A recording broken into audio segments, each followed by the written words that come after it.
Hello and welcome to Indus News Live with me, Usman Lone. We'll begin this hour with our top story, and that's in India, where 11 people have been killed in Uttar Pradesh in violent protests against the country's controversial Citizenship Act. This brings the death toll to 20 in over a week of unrest sparked by the contentious law that grants nationality only to non-Muslim immigrants.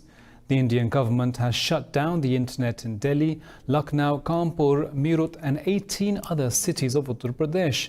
In Delhi, police arrested 40 people, including 8 minors, from a massive protest outside a local mosque. Meanwhile, after West Bengal, the Indian states of Kerala and Bihar have opposed the law. The states have cited apprehension among the general public about its consequences.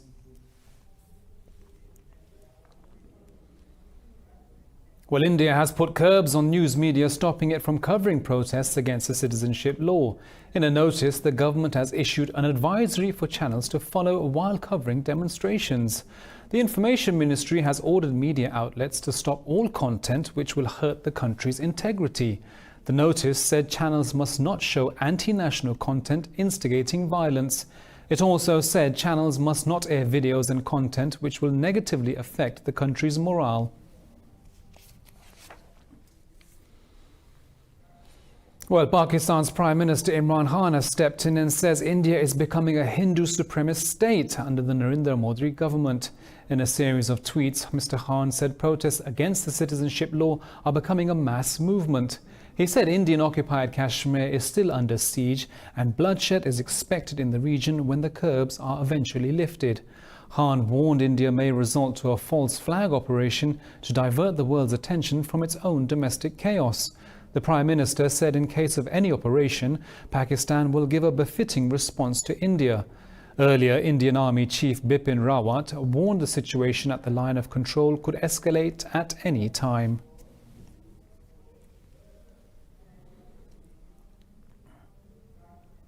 Well, the United States also aired their concern about India because US presidential candidate Bernie Sanders has taken on India for cancelling a meeting with lawmakers over the Kashmir conflict.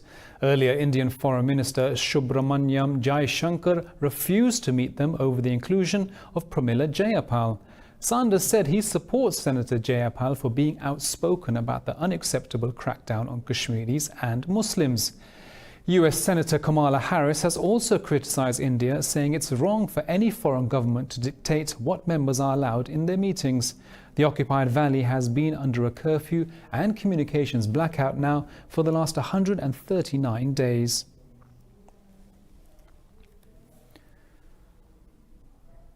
Moving on to Afghanistan now, and the Taliban have said intra-Afghan talks will only start after a troop withdrawal agreement is signed with the US.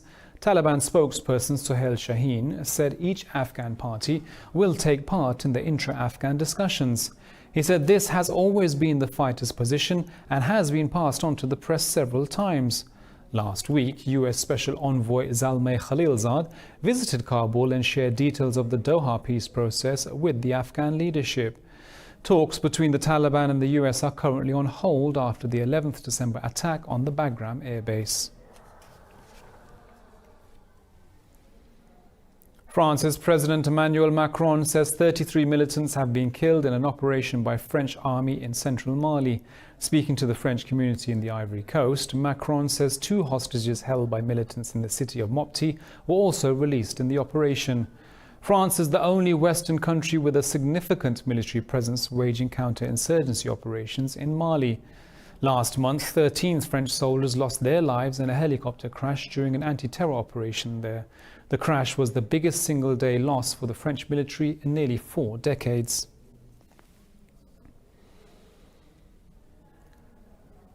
Syria says rockets have been fired at an oil refinery in the western part of Homs. The Petroleum Ministry said the systematic and synchronized attacks disrupted oil production and damaged manufacturing units. State media reports the fires were put out after several hours and repair work has begun. Homs Governor Talal Barazi called it a terrorist attack on Syria's economy. Homs oil refinery is one of the 2 main plants meeting the country's demand for diesel and gasoline.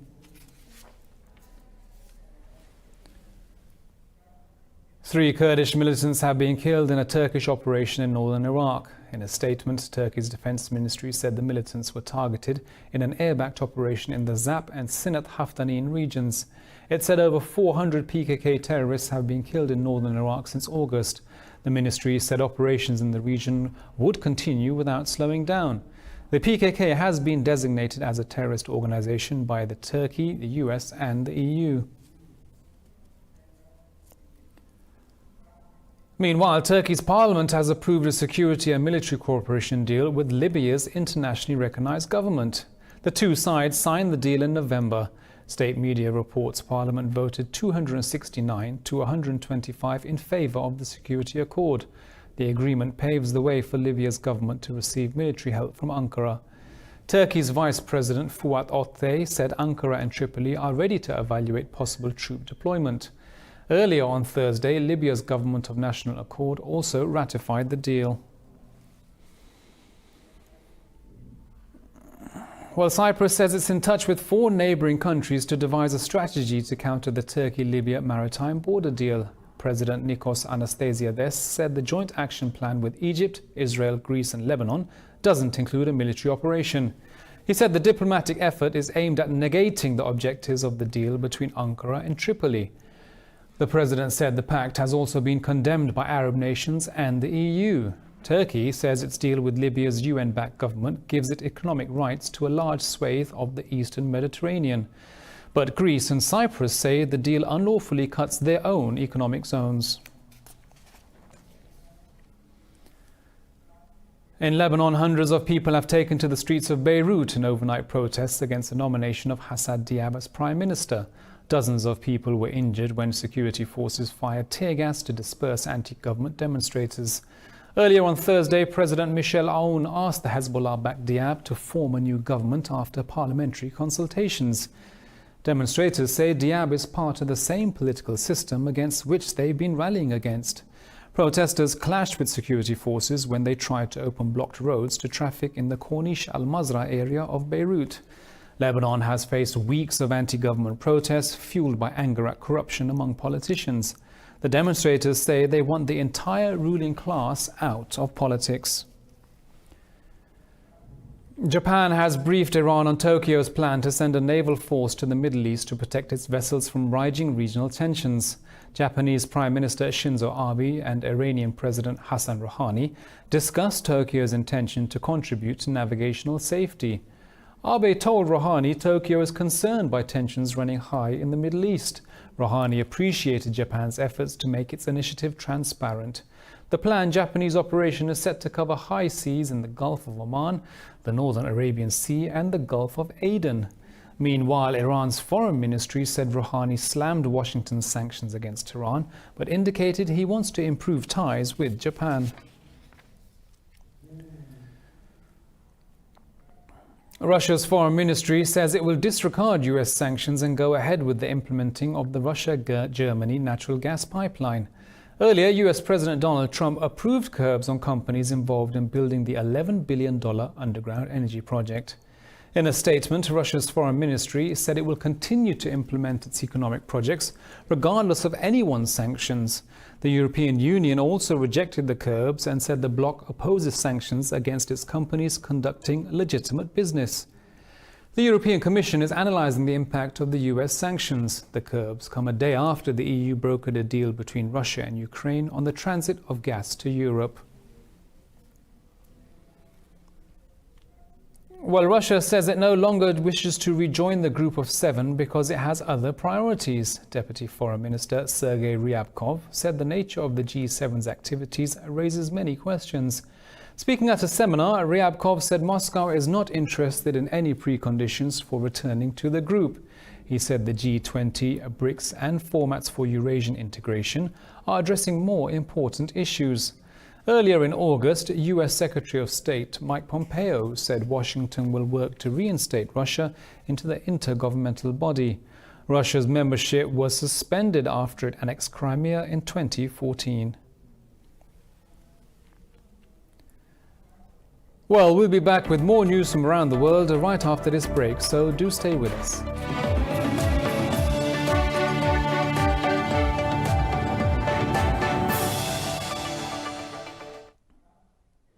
Hello again and welcome back. Now, President Xi Jinping has accused the United States of interfering in China's internal affairs. Speaking to US President Donald Trump, President Xi said he's deeply concerned over Washington's statements on Taiwan and Hong Kong.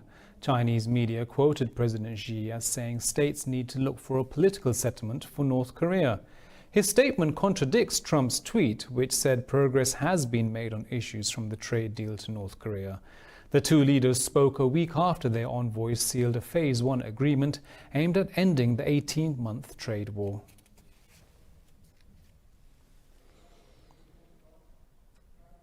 Well, the US says it still hopes to reopen nuclear negotiations with North Korea, but it's also prepared to fight and win. Tension has been rising in recent weeks, with North Korea carrying out a series of weapons tests and waging a war of words with Washington. US Defense Secretary Mark Esper said he hopes diplomacy with Pyongyang can be continued. He added a political solution is the best way to denuclearize the peninsula and address North Korea's issues. I have two functions here, as I've said before. One is to ensure that we are in a high state of readiness, prepared to fight and win tonight if need be, and I'm confident in that. And secondly, to enable our diplomats. So I remain hopeful that we could, again, get the process started again and remain on the diplomatic path. North Korea has slammed the US for taking issue with its human rights record. State media said Pyongyang warned Washington would pay dearly if it continued its criticism. It said the censure would only aggravate the situation on the Korean peninsula. Earlier, the US re-elected North Korea as a violator of religious freedom, continuing a designation Pyongyang earned in 2001. US Secretary of State Mike Pompeo said Pyongyang is one of 9 countries causing concern for violating religious freedom. On Wednesday, the UN General Assembly condemned the North's violations of human rights in an annual resolution sponsored by dozens of countries. The US has accused Venezuelan President Nicolas Maduro of bribing lawmakers to block the re-election of rival Juan Guaido. Venezuela's National Assembly is due to vote on the 5th of January. US Special Representative for Venezuela, Elliot Abrams, said Maduro is using threats, arrests and bribes to rig the election. Abrams said Maduro's regime is attempting to take control of the National Assembly by preventing free elections in 2020. Earlier on Friday, Venezuela's police detained lawmaker Gilbert Caro, who belongs to the opposition Popular Will Party. The US and dozens of other countries recognize Guaido as the legitimate president, but Maduro is supported by the Venezuelan army.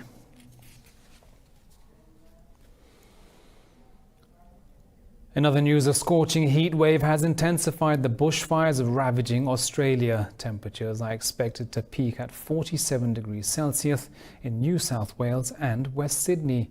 Fire department officials said an unexpected wind change would aggravate the already catastrophic conditions. Officials say only rain can help them control the onslaught of these fires. Sydney is shrouded in toxic smoke as blazes flare just 130 kilometres from the country's largest city.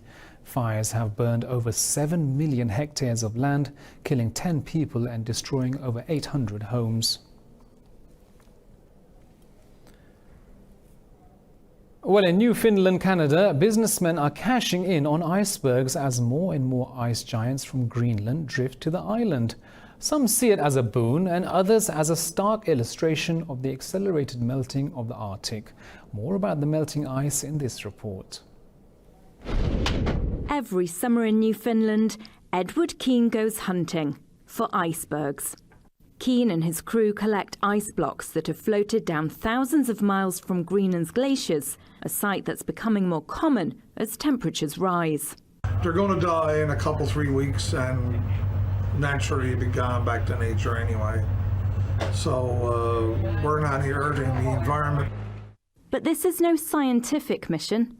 There's profit to be had. The water from the glaciers of the Arctic is renowned for its purity because it was frozen long before the air pollution of the Industrial Revolution. Over 2 months, Keane and his crew can recover about 800,000 litres of iceberg water, which they sell to traders at $1 a litre. Villagers along the ice path see it as a welcome financial windfall. While some are enjoying the consequences of climate change, Others are concerned. It's a concrete image of global warming to see icebergs coming to places where the waters are so warm. It's true that it makes you wonder. And the Arctic is warming 3 times faster than the rest of the world. But for these coastal communities, the icebergs that venture down from Greenland could be floating white nights. Once reserved for fearless adventurers, Antarctica is now just a click away for an increasing number of curious tourists. But the growing trend is increasing the threat of climate change in a continent already suffering from the effects of global warming. More in this report. 430 tourists aboard, mostly from the UK, Germany and the United States, have just seen their first iceberg and caught a glimpse of Antarctica's contours. Before each stop on Antarctica, a dedicated team prepares the terrain. Comfort is a priority, but here the passengers are explorers, not clients. Before going ashore, passengers must clean their boots and vacuum their clothes. Taking food and getting too close to the animals is also forbidden. These rules aim to limit man's impact on the region's already fragile ecosystem. We understand even more when we come here, when we see the reality, when we feel it, how important it is that it stays that way. With 14 million square kilometres of ice, Antarctica holds 90% of the world's freshwater reserves, but remains prey to global warming. Despite intentions being perceived as good, cruise ship companies and their clients have created a paradox. On average, each tourist produces 5 tons of CO2 emissions on their way to the South Pole.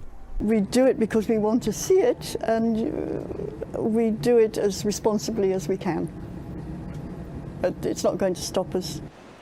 For the 2019-2020 season, 78,000 passengers are expected to come to Antarctica. US President Donald Trump has officially launched a new branch of the US military focused on warfare in outer space. The new military service, the first in over 70 years, falls under the US Air Force. This report has more. At an Army base in Washington, Trump signed a new $738 billion defense policy bill into law, which officially creates the new Space Force. He said space is the world's newest warfighting domain. Trump said America's superiority in space is vital amid grave threats to its national security. Space is the world's newest warfighting domain.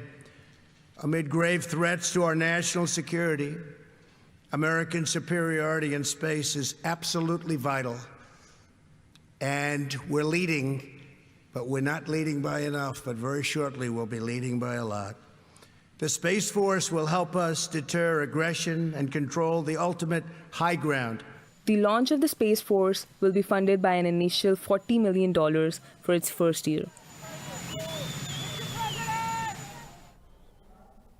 In other news, in Poland, artists have created a miniature town out of gingerbread. The elaborate cookie creation features 273 houses, a church and a castle. Let's have a look in this report. This city is home to hundreds of gingerbread people. The wonderful aroma of ginger and cinnamon this work of art gives off is a Christmas treat in itself. It took 3 bakers in Poland's Gliwice 4 months to create this masterpiece.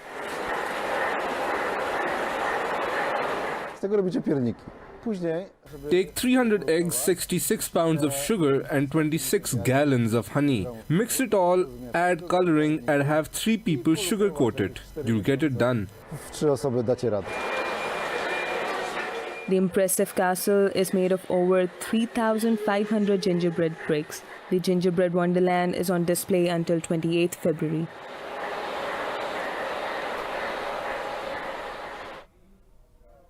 In Brazil, a conflict is brewing between indigenous peoples and settlers hoping to make a living off the land. The government wants to expand agriculture and mining, but the forest is in the way. This report has more. A trail of chopped down trees cuts through the protected indigenous land. This site is familiar by now to Tachi, a chief of the Arara people in the northern Brazilian Amazon. It's sad when you see the trees lying on the ground like that. That piece of wood is already dead.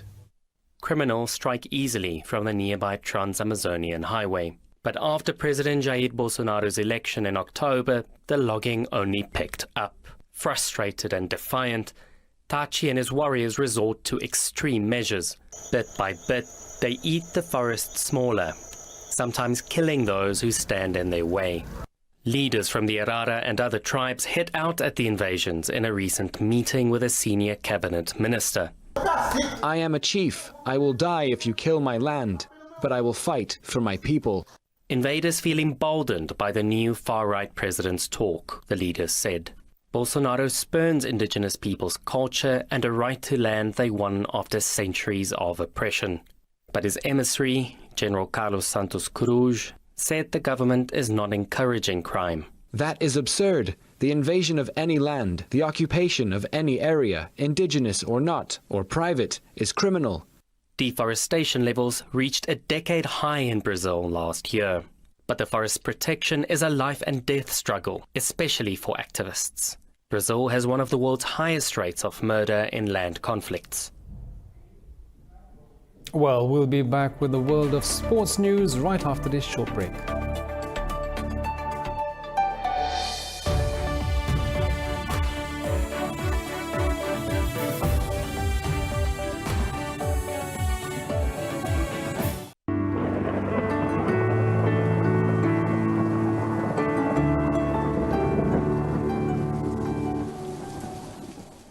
Well, it's 10 degrees here in Lahore, but let's take a look at the weather around the world.